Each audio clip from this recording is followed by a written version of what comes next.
Olá, bem-vindos a mais uma análise aqui no nosso espaço e um salve para o pessoal que acompanha o canal Mundo dos Concursos. Sempre uma força aí na jornada dos estudos, né? Hoje o papo é sobre um tema fundamental no direito penal, o erro de tipo. A gente pegou material aqui para destrinchar esse conceito, entender o que ele significa na prática.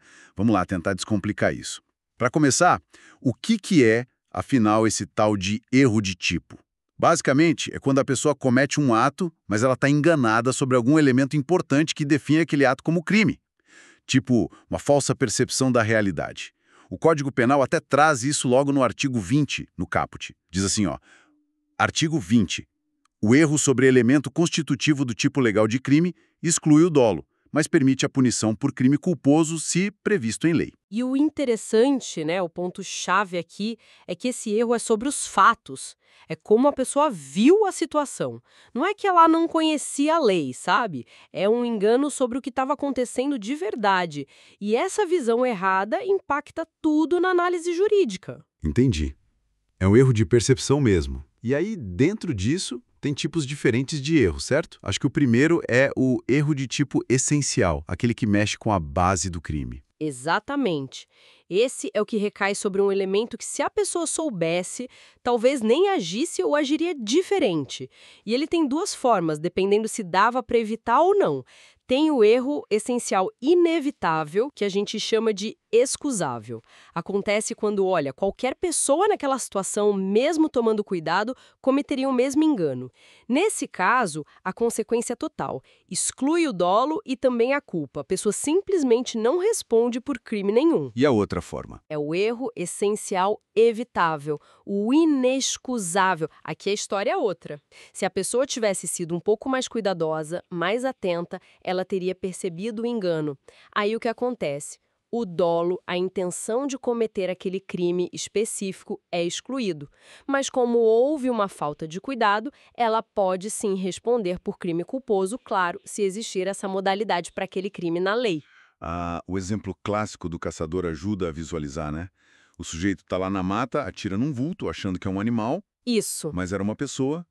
Se era noite, local ermo, impossível de ver direito. Talvez seja inevitável. Exato. Seria inevitável se as circunstâncias realmente não permitissem distinguir. Mas Mas se ele atira numa área que ele sabe que pode ter gente passando, mesmo sem ter certeza absoluta do alvo, bom, aí a coisa muda. aí já entra a falta de cuidado, a imprudência. O erro era evitável. Perfeito. Nesse segundo caso, ele não queria matar a pessoa sem dolo de homicídio, mas foi imprudente.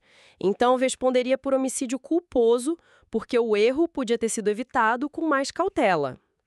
A análise do cuidado do agente é fundamental. Certo.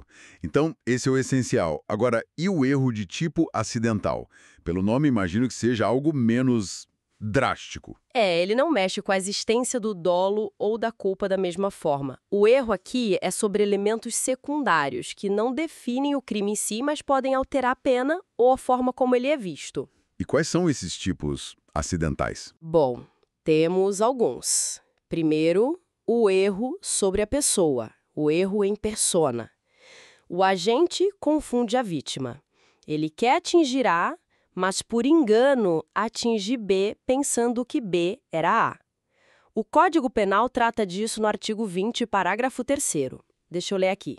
O erro quanto à pessoa contra a qual o crime é praticado não isenta de pena. E continua. Não se consideram, neste caso, as condições ou qualidades da vítima, senão as da pessoa contra quem o agente queria praticar o crime.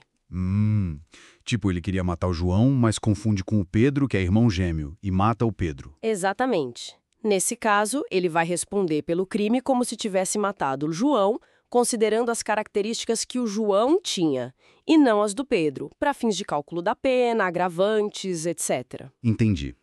E qual outro tipo de erro acidental? Tem também o erro na execução, a aberratio ictus. Aqui, o agente sabe quem ele quer atingir. Não há confusão sobre a vítima. O problema é na hora de executar o crime. ele erra o alvo, digamos assim. O artigo 73 explica. Artigo 73. Quando, por acidente ou erro no uso dos meios de execução, o agente, ao invés de atingir a pessoa que pretendia ofender, atinge pessoa adversa, responde como se tivesse praticado o crime contra aquela, atendendo-se ao disposto no 7º do artigo 20 deste Código. E se acertar os dois, o que queria, e o terceiro, aplica a regra do concurso formal do artigo 70. Ah, então é tipo, ele atira no alvo A, mas a mira desvia e acerta B, que estava do lado. Isso. A consequência legal é parecida com um erro sobre a pessoa, no sentido de que se considera a vítima pretendida. Mas a dinâmica do erro é diferente. Um é erro de representação, confundir a pessoa, o outro é erro de pontaria, de execução mesmo. Faz sentido a distinção. Tem mais algum? Sim, tem o resultado diverso do pretendido ou aberratio criminis. Nesse caso, o agente quer atingir um bem jurídico, mas por erro na execução acaba atingindo outro bem jurídico diferente. O artigo 74 fala disso. Artigo 74. Fora dos casos do artigo anterior, quando por acidente ou erro na execução do crime, sobrevém resultado diverso do pretendido. O agente responde por culpa se o fato é previsto como crime culposo.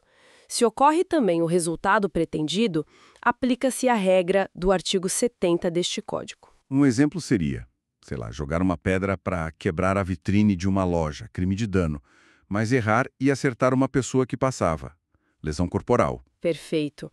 Ele responderia por lesão corporal culposa, porque o resultado diverso, lesão, é previsto como crime culposo e não pelo dano que ele queria causar dolosamente.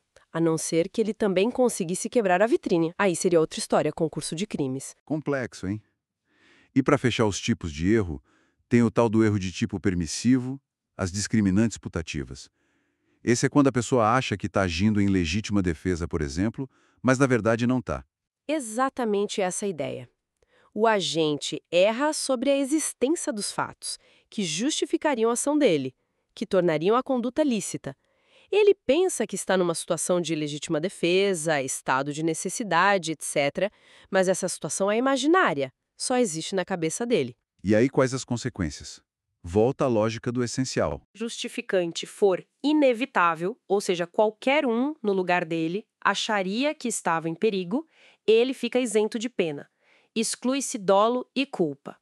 Agora, se o erro era evitável, se ele podia ter percebido que não havia ameaça real com um pouco mais de calma ou atenção, aí ele não responde pelo crime doloso, porque ele não queria cometer um crime, queria se defender, mas responde pelo crime culposo correspondente se houver previsão legal. Uau. Então, para dar uma amarrada, o erro essencial pode errar tudo, se inevitável, ou levar para a culpa, se evitável. O acidental não tira o crime, mas foca na vítima ou resultado que o agente queria atingir, e o permissivo é sobre achar que estava justificado, com consequências parecidas com o essencial. No fundo, tudo gira em torno do erro sobre os fatos, e se dava para evitar, né? Precisamente, essa é a grande chave. O erro é sobre entender errado a realidade dos fatos, não sobre desconhecer a lei. E isso mostra, como na teoria do crime, cada detalhe fático do caso concreto precisa ser analisado com muito cuidado. Não dá para generalizar. E fica até uma provocação, Pensando em toda essa complexidade, erro que dava para evitar, erro que não dava, erro sobre a pessoa, sobre a execução, sobre a justificativa. Como é que o sistema de justiça consegue, na prática, aplicar isso de forma realmente justa? Como separar o engano genuíno, aquele que é compreensível, da pura negligência ou até da intenção disfarçada? É um desafio constante. É uma pergunta pesada mesmo para a gente refletir. Bom, chegamos ao fim da nossa análise de hoje. Muito obrigado a quem nos acompanhou e lembrem-se, o canal Mundo dos Concursos está aí, firme e forte como parceiro na preparação.